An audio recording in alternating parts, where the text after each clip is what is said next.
जय हिंद। आज आपके लिए इस वीडियो में क्लास 10 का मैथ वास्तविक संख्या जिसको इंग्लिश में बोलते हैं रियल नंबर पार्ट 2 वीडियो में आज आपको बताएंगे बेसिक कंसेप्ट।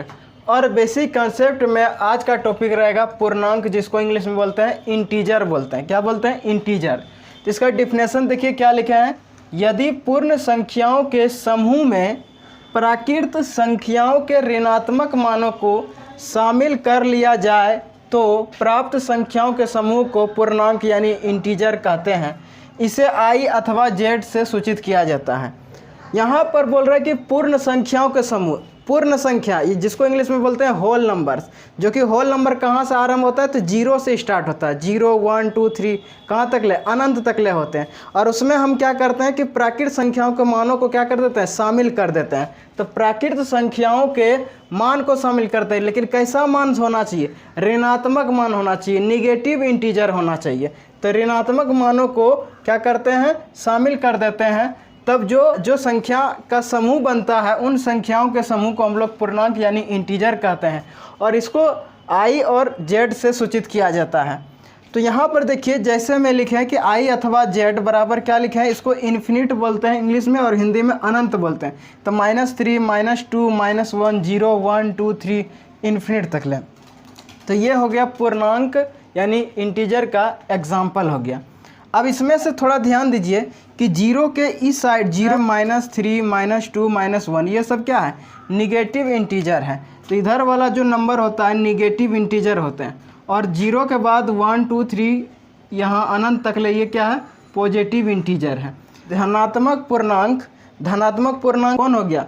1 2 3 अनंत तक ले। तो धनात्मक पूर्णांक जो होता है शून्य से सदैव बड़े होते हैं। कैसे बड़े होते हैं? यहाँ पर हम एक नंबर जैसे कि यहाँ पर हम धनात्मक पूर्णांक लेते हैं, तो धनात्मक पूर्णांक कोई भी ले लीजिए। धनात्मक पूर्णांक क्या कहाँ से होता है? 1 से लेकर अनंत तक ले। तो एग्जाम्पल लेके समझते हैं। जैसे कि मान लीजिए 1 ले लिया, एक धनात्मक पूर्णांक है और उसके बाद 0। तो बताइए 1 और 0 में बड़ा कौन है? तो 1 बड़ा है। तो 1 क्या है? धनात्मक पूर्णांक है और 0 छोटा है किससे? 1 से। तो इसीलिए धनात्मक पूर्णांक सदैव क्या होते हैं? 0 से बड़े होते हैं। नेक्स्ट पॉइंट क्या लिखे कि ऋणात्मक पूर्णांक शून्य से सदैव छोटे होते हैं। तो शून्य से ये क्या होते हैं? सदैव छोटे होते हैं। अब यहाँ पर कोई भी ऋणात्मक मान -3 ले लिए और इधर 0 ले लिए, तो बड़ा कौन हुआ? 0 बड़ा, -3 छोटा हुआ।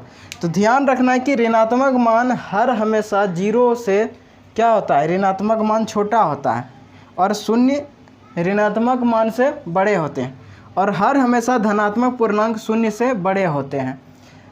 क्यों? क्योंकि ये माइनस में रहते हैं, इसीलिए माइनस में है, इसीलिए 0 से ये छोटे हैं ऋणात्मक पूर्णांक। अब जो है पूर्णांक के भागों को समझते हैं, यानी पूर्णांक के प्रकार। देखिए पूर्णांक जो होता है जिसको इंग्लिश में क्या बोलते हैं? इंटीजर बोलते हैं। इनको 3 भागों में हम बांट सकते हैं। कितने भागों में? इसे हम 3 भागों में बांट सकते हैं साथियों। पहला जो होगा मेरा ऋणात्मक पूर्णांक हो जाएगा। पहला क्या हो जाएगा? ऋणात्मक पूर्णांक, जिसको इंग्लिश में क्या बोलते हैं? Negative integer. क्या बोलते हैं? निगेटिव इंटीजर बोलते हैं। और जो दूसरा होता है वो मेरा क्या हो जाएगा? शून्य हो जाएगा, जिसको इंग्लिश में 0 बोलते हैं। और तीसरा जो पूर्णांक होगा धनात्मक पूर्णांक। कौन सा पूर्णांक हो जाएगा?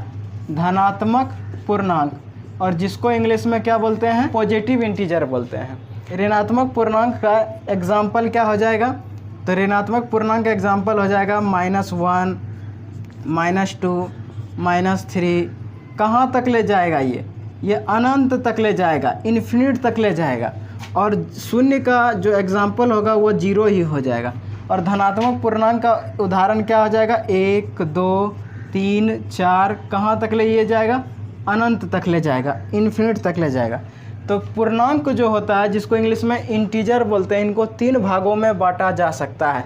एक ऋणात्मक पूर्णांक जिसको निगेटिव इंटीजर बोलते हैं, -1 -2 -3 इन्फिनिट तक ले। उसके बाद दूसरा होता है शून्य, जिसको इंग्लिश में 0 बोलते हैं।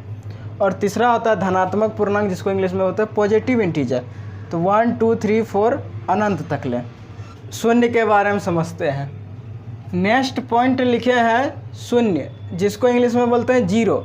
जीरो एक पूर्णांक है। जीरो क्या है? एक पूर्णांक है, एक इंटीजर है, लेकिन यह ना तो धनात्मक पूर्णांक है और ना ही ऋणात्मक पूर्णांक है। जीरो ना ही धनात्मक पूर्णांक है और ना ही ऋणात्मक पूर्णांक है। तो क्या है? यह निश्चित रूप से ओ ऋणात्मक पूर्णांक और ओ धनात्मक पूर्णांक है। ओ ऋणात्मक पूर्णांक को इंग्लिश में नॉन नेगेटिव इंटीजर बोलते हैं, ओ धनात्मक पूर्णांक को नॉन पॉजिटिव इंटीजर कहते हैं। तो ये जीरो जो है वो धनात्मक पूर्णांक और ओ ऋणात्मक पूर्णांक है। एग्जाम्पल के माध्यम से समझते हैं। तो नंबर 1 में क्या लिखे हैं कि धनात्मक पूर्णांकों के समूह। तो धनात्मक पूर्णांकों के समूह क्या क्या हो जाएंगे? धनात्मक पूर्णांकों का समूह जो है आपका 1 2 3 4 5 कहाँ तक ले जाएगा? ये अनंत तक ले जाएगा, इन्फिनिट तक ले चलते जाएगा। दूसरा एग्जाम्पल क्या लिखे हैं कि ऋणात्मक पूर्णांकों के समूह। तो ऋणात्मक पूर्णांकों के समूह में क्या आ जाएगा? -1 -2 -3 -4 -5 और ये भी कहाँ जाएगा? इन्फिनिट तक ले, यानी अनंत तक ले ये भी जाएगा। तीसरा एग्जाम्पल में क्या लिखे हैं? ओ ऋणात्मक पूर्णांकों के समूह। ओ ऋणात्मक पूर्णांकों को यदि खंड करिएगा तो ओ का मतलब क्या होता है? नहीं, और ऋणात्मक पूर्णांक का मतलब ऋणात्मक पूर्णांक होगा। ओ ऋणात्मक पूर्णांक क्या है? जीरो को कहते हैं। तो जीरो पहले लिख लीजिए इसमें, और उसके ऋणात्मक पूर्णांक, यानी ऋणात्मक पूर्णांक नहीं लेना है। तो क्यों, कौन पूर्णांक लेना है? धनात्मक पूर्णांक। तो धनात्मक पूर्णांक कौन है? 1 2 3 4 5 कहाँ तक ले? इन्फिनिट तक ले, यानी अनंत तक ले। तो ये जो हो गया समूह, वो ऋणात्मक पूर्णांकों का समूह हो गया। चौथा एग्जाम्पल लिखा है ओ धनात्मक पूर्णांकों के समूह। तो ओ धनात्मक पूर्णांकों के समूह में जीरो शामिल हो जाएगा, लेकिन धनात्मक पूर्णांक नहीं लेना है। तो कौन लेना है? तो ऋणात्मक पूर्णांक। तो -1 -2 -3 -4 -5 कहाँ तक ले जाएगा? ये इन्फिनिट तक ले जाएगा। ये कहाँ तक ले जाएगा? इन्फिनिट तक ले जाएगा। तो क्या समझे कि ओ धनात्मक पूर्णांक और ओ ऋणात्मक पूर्णांक में दोनों में क्या दिख रहा है? जीरो दिख रहा है। इसलिए जीरो क्या है? निश्चित रूप से ओ ऋणात्मक पूर्णांक नॉन नेगेटिव इंटीजर तथा ओ धनात्मक पूर्णांक नॉन पॉजिटिव इंटीजर है। क्यों? क्योंकि ये जीरो दोनों में शामिल दिख रहा है, इसीलिए ये ओ ऋणात्मक पूर्णांक के समूह में मिल रहा है और वो धनात्मक पूर्णांकों के समूह में मिल रहा है। सिर्फ आपको ये ध्यान रखना है कि जब ओ ऋणात्मक पूर्णांक के समूह का बात करेगा तो जीरो लिखना है, लेकिन ऋणात्मक पूर्णांकों के समूह नहीं लिख के आपको धनात्मक पूर्णांकों के समूह में समूह को लिखना है। और ओ धनात्मक पूर्णांकों के समूह में जीरो को शामिल करना है, लिखना है, और धनात्मक पूर्णांकों के समूह को ना लिख के ऋणात्मक पूर्णांकों के समूह लिखना है। तब जाके वह ओ धनात्मक पूर्णांकों के समूह बन जाएगा। और जब इसमें क्या लिखे हैं? 1 2 3 4 क्या है? यह धनात्मक पूर्णांक है, और जीरो मिला दिए तो क्या हो गया? ओ ऋणात्मक पूर्णांकों के समूह हो गया। तो आई होप आपको आज का क्लास अच्छी तरह से समझ में आ गया साथियों। तो इस वीडियो को देखने के लिए धन्यवाद।